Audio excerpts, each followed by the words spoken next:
Hello, everyone. Welcome. Thanks for joining our diagnostic training session today. Now, what you're about to see is a pre-recorded training session we did over in the United States. But be assured that a lot of the material that we cover is really applicable to any automotive application. So just be aware that yes, it is a lot of North American vehicles, but a lot of the same principles apply over in the UK as well. Now, if you have any questions, if you're watching this during the premiere, you can just leave it in the chat. We'll be monitoring that. And if you're watching this after the premiere, then just feel free to leave a comment underneath the video, and we'll get to those as we can as well. So my name is Jason Gabrenas. I'm one of Snap-on Diagnostics technical trainers. I've been in the training department since 2013, traveling around North America, helping techs and shop owners get the most out of their diagnostic equipment. Before I did that, it was a couple years as a diagnostic sales rep at Snap-on, so I had a group of about 30 different franchisees I worked with, as well as the shops that they service, in order to help everyone get the most out of their diagnostic needs. Then before I did that, it was 8 years at Subaru, so I worked in a dealership, and over time, I guess, I just became that default diag guy in the shop. So I always ended up having the drivability problems, the intermittent problems, the weird wiring problems that would show up on those cars. And that's really where I cut my diagnostic teeth, was trying to figure out all those weird head scratcher type cars that had come into my bay. Then before that, a bunch of other miscellaneous wrenching jobs. Been a little over 25 years under hood experience for me. So our topic at hand today is modern braking systems design and diagnosis. And we're going to be focusing a lot, actually, well, it's kind of a smorgasbord of everything. I don't really want to say we're focusing on one thing, but I guess you'll see kind of a theme in the electronic parking brake part of things. But let's talk about kind of the layout as we see it nowadays, right? So we have ABS, been around since before the 90s, really. Really started coming into play, late 80s, early 90s, I guess. Usually uses 3 to 4 wheel speed sensors on a modern vehicle. Most vehicles, I think, at this point are just full four-wheel ABS, speed sensors, four-wheel speed sensors. There's an electronic control unit, which is the computer that runs the whole thing. Hydraulic pump and solenoids. That's what's able to pump the brakes for you. I mean, modern vehicles, they can pump the brakes like 15, 20 times a second. It just says 15 seconds down there on my bullet point. So designed to pump the brake faster than a human can. To control the wheel speed, modern systems can apply and release 15 times a second. Plus, they're generally speaking independent of each other now. So that's for stability control and things like that. It can selectively brake and change the amount of pressure per each wheel, depending on pitch and all sorts of other inputs. That allows you to, stability control is used with that. Also, automatic emergency braking, which we're going to talk a little about a little bit later, both front and rear. I know my vehicle, if I back up and it thinks there's something that I'm going to hit, even though I know I'm not going to hit it, but it's, oh my goodness, there's something there. It slams on the brakes. Bothers the heck out of me, I'll tell you that. But, that it's all the safety stuff, right? So that's what it's all about. Back in the day, it was one sensor, one channel. That was rear wheel only ABS on pickup trucks back in the day. Don't really do that much anymore. Three sensor, three channel was mostly on trucks, two independent front wheels and rear wheels together. Four sensor, three channels, front wheels independent, rear wheels together. And then, like I said, the majority of vehicles nowadays, you're going to see the four sensor, four channel. So all four wheels are independent of each other, and meaning channels like separate valves on the ABS hydraulic unit, right? So it'll have four individual, sometimes it's eight. Actually, I think it's usually more eight now because you have an apply and a release in there. Different speed sensors you're going to see out there. There's not, I'm sure there might be some passive ones out there nowadays, but most of them are going to be the active type with the magnetoresistive type sensor. And those are the ones they have a permanent magnet inside the wheel bearing or in that area, general area.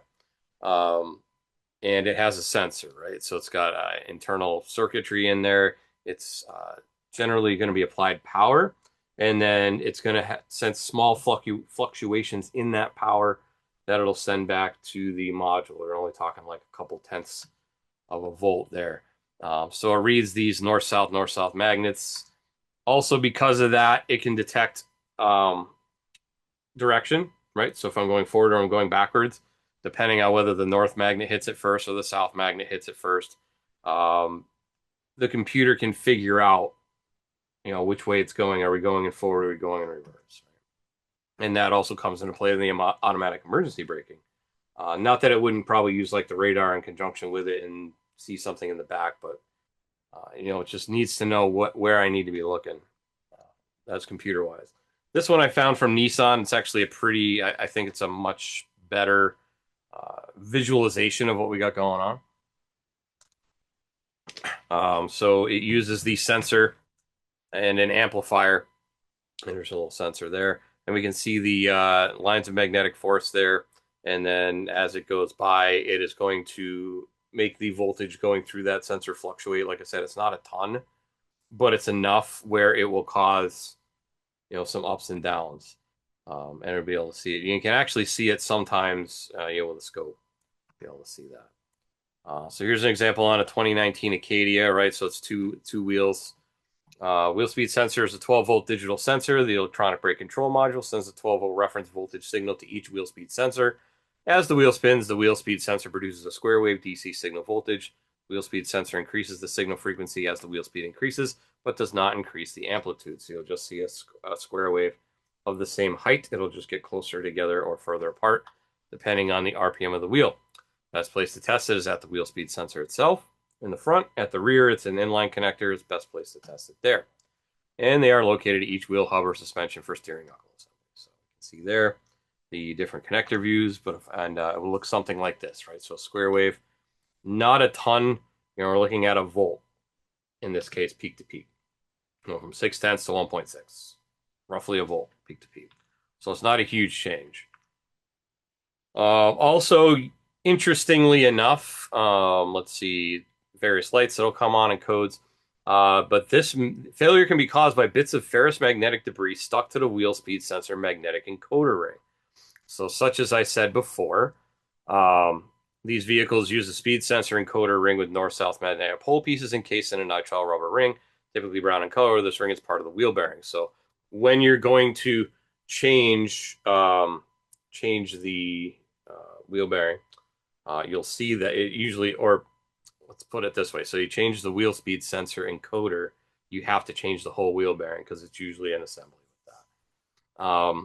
If experienced those systems, the ring may be cleaned using a soft nylon bristle brush or equivalent. If any debris still remains, a mild soap detergent may be used, wipe dry after the procedure. Use care to prevent damage to the wheel bearing seal. Now, a lot of things underneath the vehicle are made of steel, and of course, over time they may rust.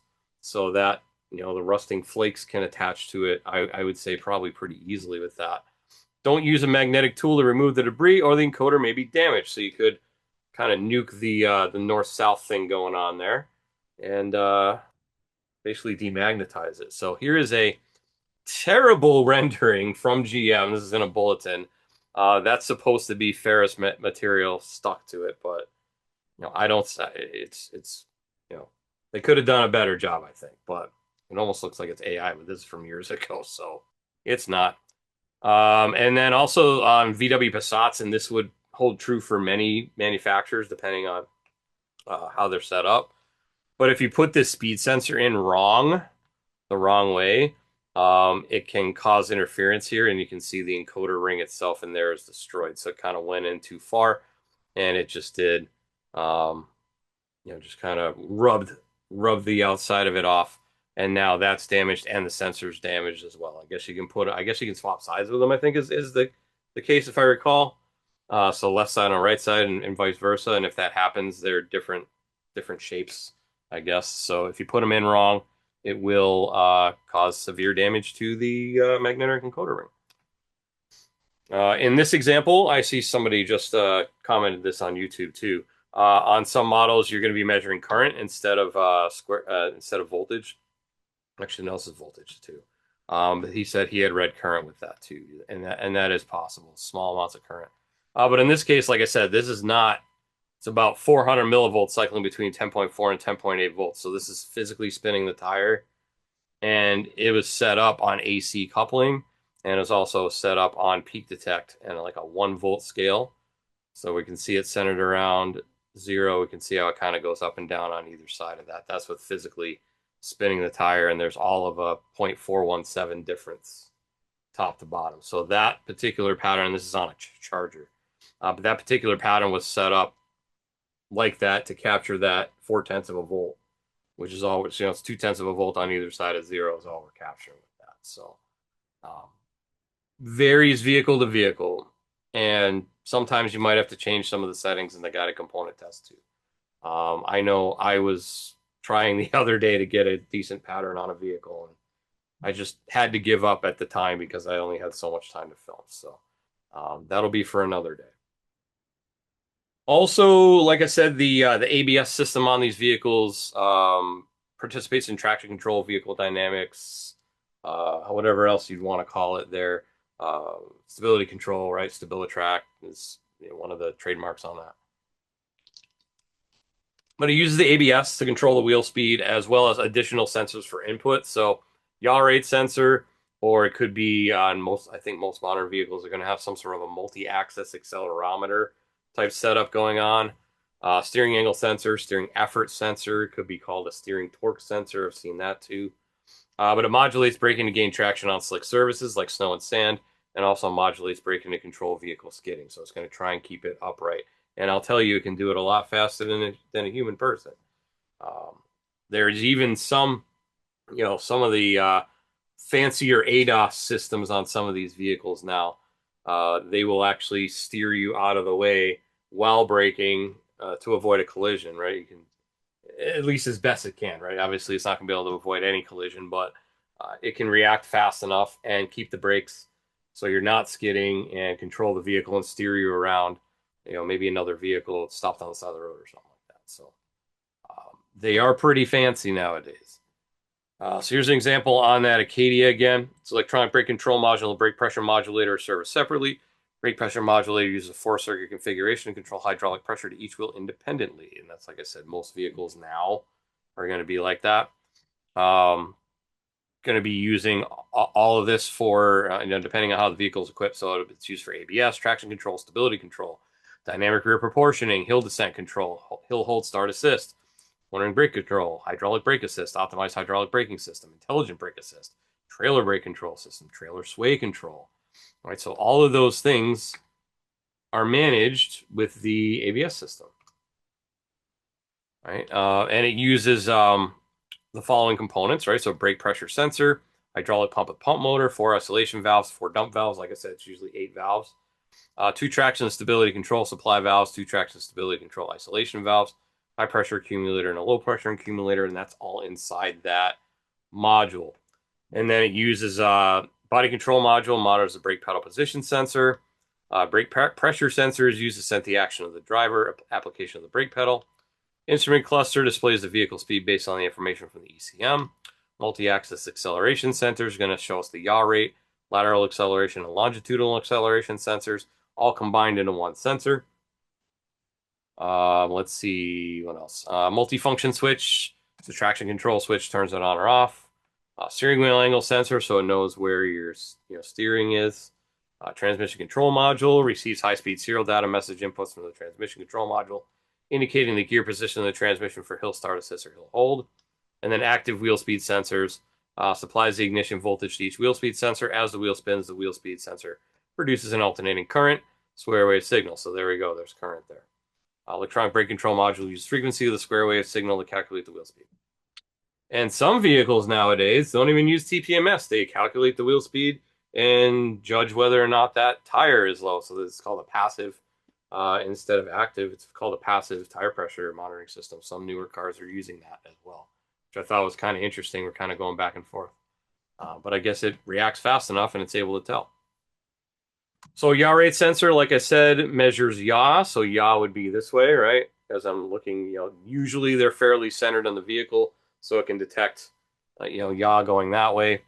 The yaw rate and G rate sensor detects changes in vehicle direction, detects the motion by moving electrodes built into the sensor. Sensor will send ABS control unit a signal by changing the voltage. All right, so in this case, that's on a Subaru. And then if we go to check output with the scan tool, it's going to be the yaw rate and G sensor installed. The value should read -4 to 4 and 1 to 1.5 meters second squared on both the sensor and angle 90 degrees forward, rearward, left, and right. Should read 6.8 to 12.8 meters per second squared. So you physically need to remove it and see which way it goes. Kind of like a little gyroscope, I guess.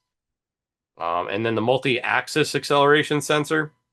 Yaw rate and lateral acceleration sensors are combined into one multi-axis acceleration sensor module, external electronic brake control module.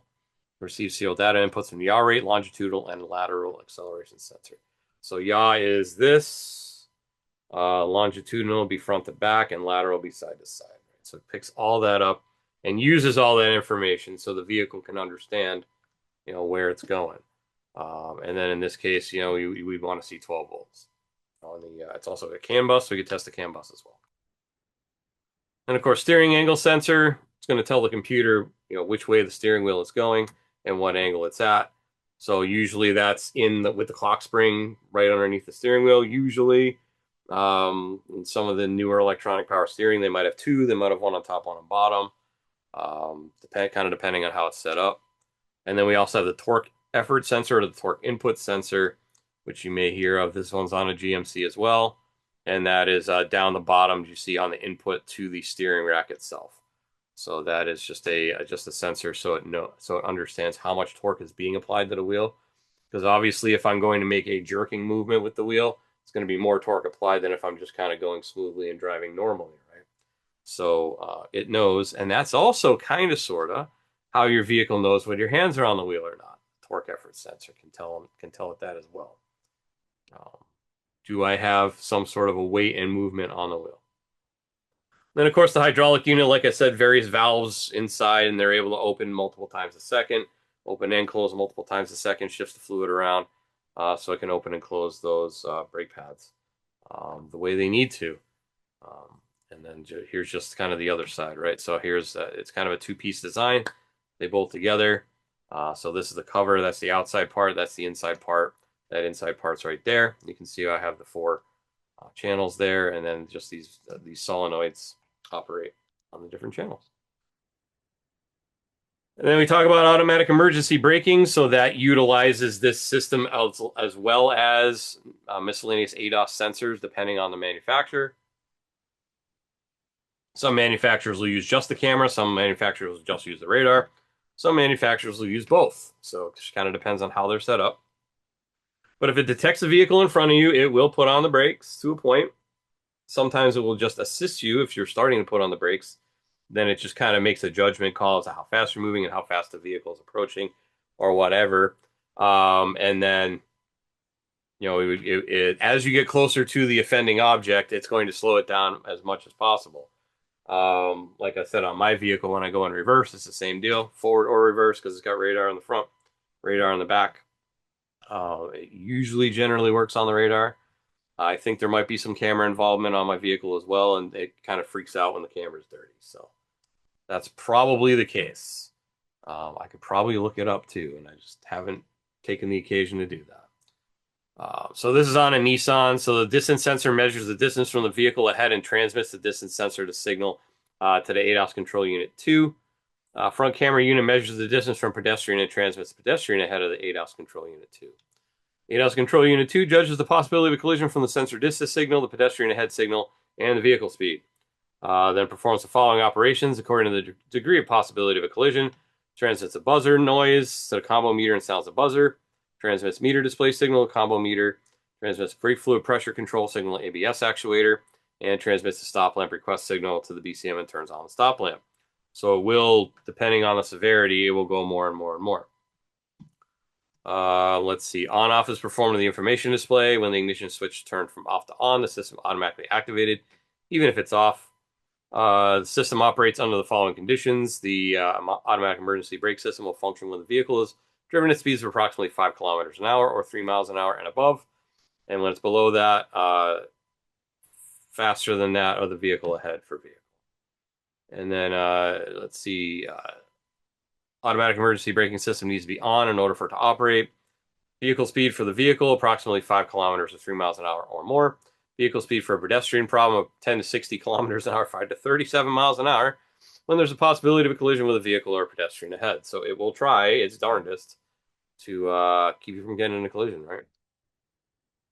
Now let's talk about the maintenance side of things. We get calls on this stuff all the time at our customer care center.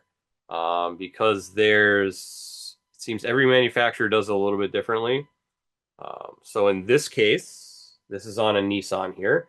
And you see how it has electronic parking brake. So it's got the little motor there. And there's a better picture on the next slide of a slightly different caliper, but same type of premise, right? So in this one, on this Nissan, it physically moves the piston in and out. Other vehicles like this Honda, which almost looks like it's the same, right? It's got a motor and it's got some worm gears in there and wheel gear. And all we do on the Honda is it pulls back the spindle, but it leaves the piston out. So you have to physically push the piston in. It even tells you to do that in service information. So like I said, that Nissan, you don't have to push it in. As a matter of fact, don't push it in or you're going to damage it. Probably not a lot of travel once you've retracted it enough to take it off anyways. But they say, yeah, you just need to put it in service mode, which retracts the caliper. Good to go.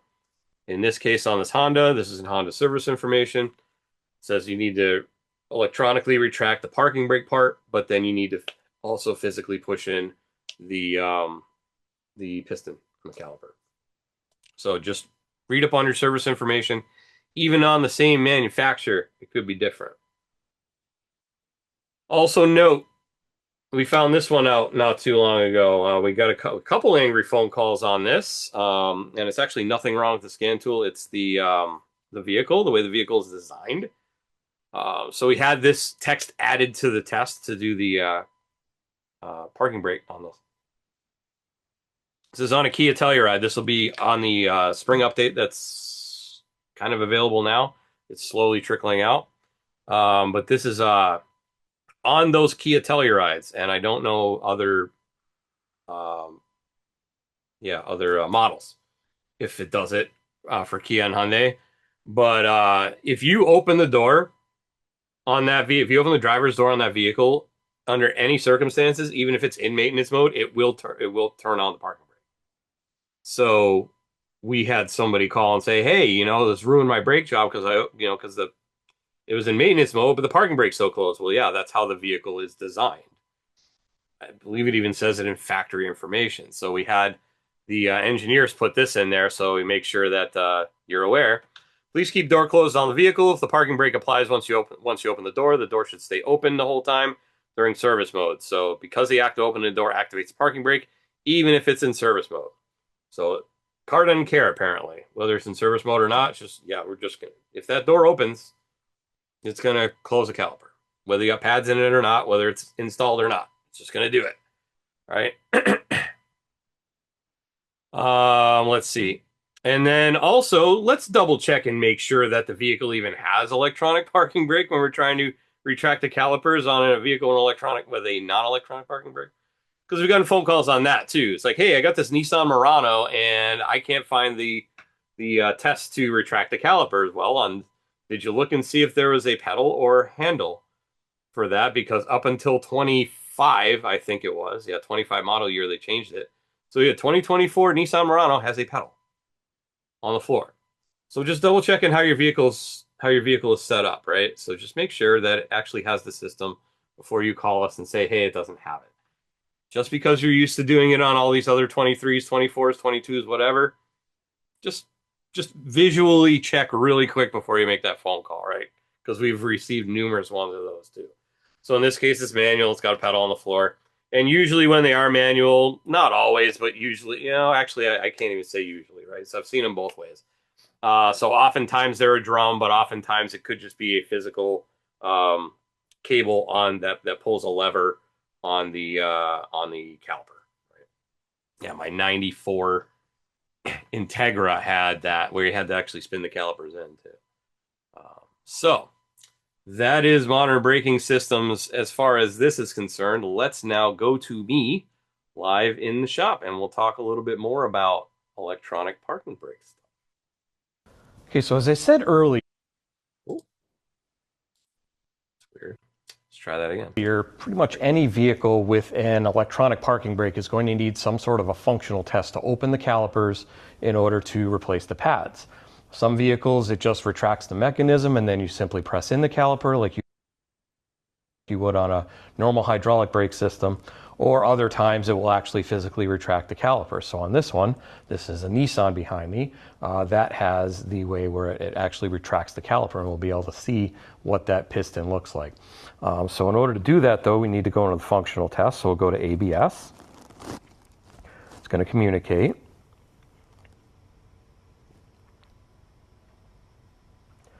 Okay, and then we'll have to go into functional tests. And that would be a special function. Okay, and then we have down here we have start brake pad replacement or finish brake pad replacement. Now to do this, we're going to start brake pad replacement. So go to start. And it says, it is very important to follow these instructions, by the way, because every manufacturer is going to be a little bit different in how they do things. So make sure you're reading up on how to do it. So it must be performed prior to the replacement of the rear brake pads. Ignition must be on with the engine off. Ensure the parking brake is off before actuating the test. Now that is pretty much across the board. You got to make sure the parking brake is off, because otherwise it's going to be in that holding tight closed position. Sometimes the hood needs to be open, sometimes it needs to be closed. In this case, if it's equipped with a secure gateway, it needs to be unlocked as well. If we saw on the previous screen, the gateway is unlocked on this.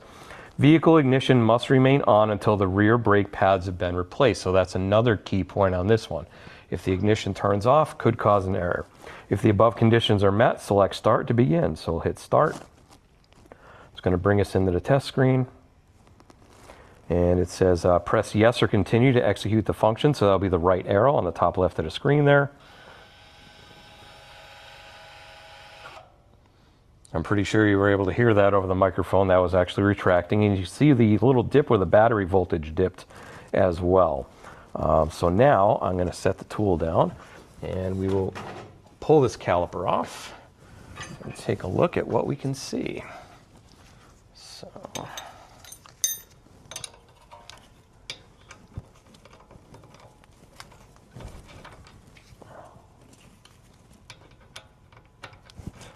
got a little bit of thread lock on it.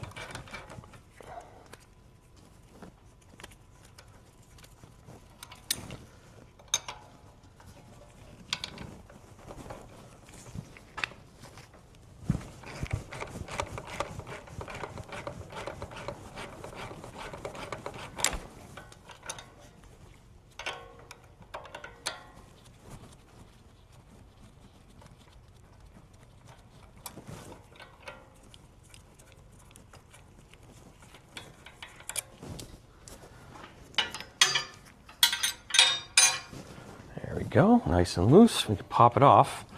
Now if we can see there, on the inside of that caliper, there's a gold piece, that's the piston, right? And it's got the two little tabs on the side. If you remember from back the older days on some of the manual e-brakes, or e-brakes back then, parking brakes, you would have to use a special tool to twist them in. So this actually twists in and out. So you would not want to compress this caliper piston back in order to do that. It's just this motor function. If you can kind of see on the back there, there's the motor assembly there. It's got the connector and then all the motors there. So I'm going to put this back on though. Let's just say, okay, we're all done. We replaced the brake pads.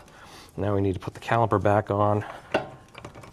Sometimes it's a little tough because of the hose and the way everything sits.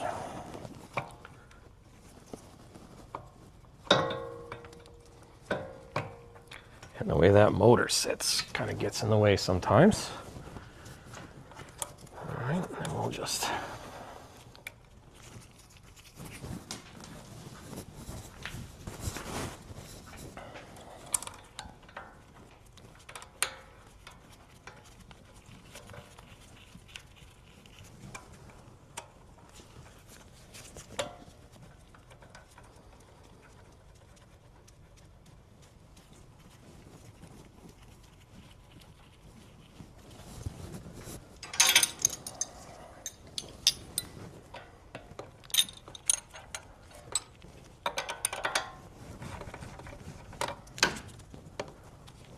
a little looser than I thought. All right.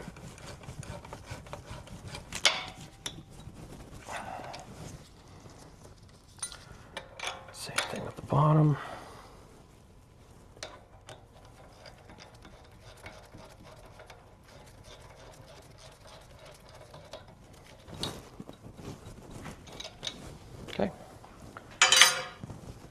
So let's say we've changed the brake pads at that point, right? We took the caliper off, put it back on. Anytime you do that, you should do this as well. Now it says test complete on the screen, which it said a while ago. If we back up, we can go to finish brake pad replacement because now we're done. So it says the function pushes out the rear caliper pistons after replacement of the brake pads. Attention, if the vehicle is equipped with a secure gateway, it needs to be unlocked. We already did that. After successful operation of this function, perform the initialization position adjustment if needed. And that's recommended to do if you have replaced the pads. In this case, we didn't, so we wouldn't necessarily need to do that. We're going to do it anyways, but that just allows it to adjust in case you do have thicker pads than you did before. So we'll just hit start. And it's going to bring us back into that test screen like we saw before. And then hit the right arrow to execute the function.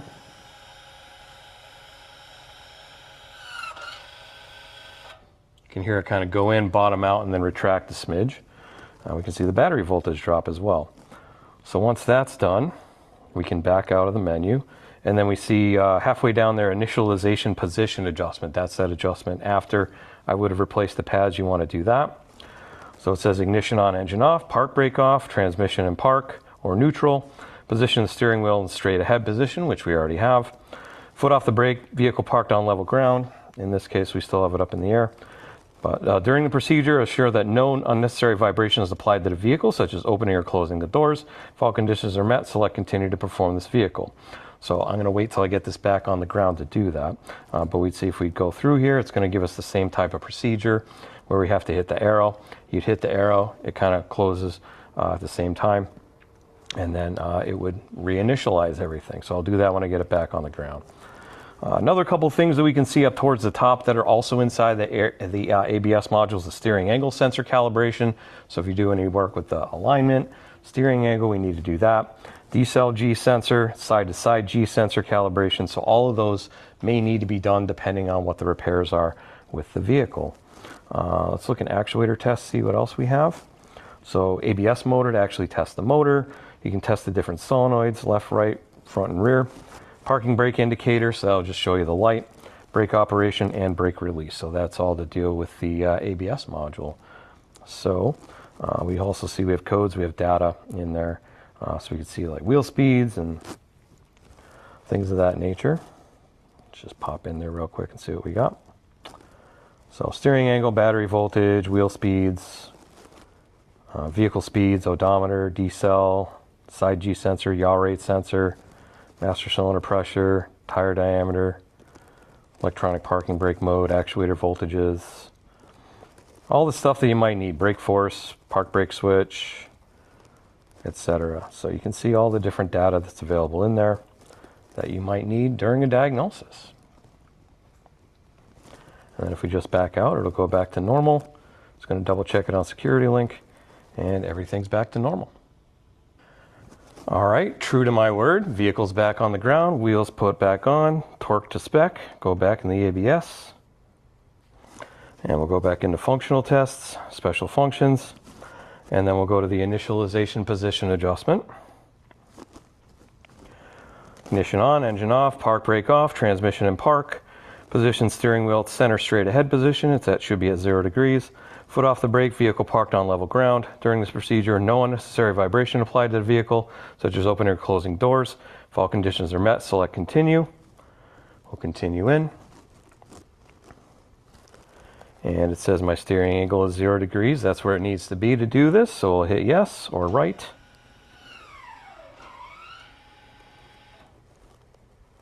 And there we go. It gives it a little squeeze in, squeeze out. Not sure if you could hear that on the microphone, but and then it says test complete. So forward to retry, back to exit, hit exit, and we're completely done with that brake job. And with that, that's our time here today. So make sure you tune in for new diagnostic content every week. We'll be premiering a new video every Wednesday at 7 p.m. UK time, so make sure to check it out here on our YouTube channel. Please make sure you also subscribe, thumbs up, and ring that little notification bell so you'll know anytime we post new content. With that, time for questions. Now, if you have any questions, once again, if you're watching this on the premiere, just leave it in the live chat and we'll do our best to answer those. Otherwise, leave a comment under the video and we'll get to those as we monitor those comments as well. So I'd like to thank you for taking a little bit of time out of your day to learning a little bit more about how you might be able to be more efficient at diagnosing vehicles using some of the information that we've been giving you today. Hopefully we'll see you next week, and we'll see you on any of our other videos. Have a good week, have a good night, and take care.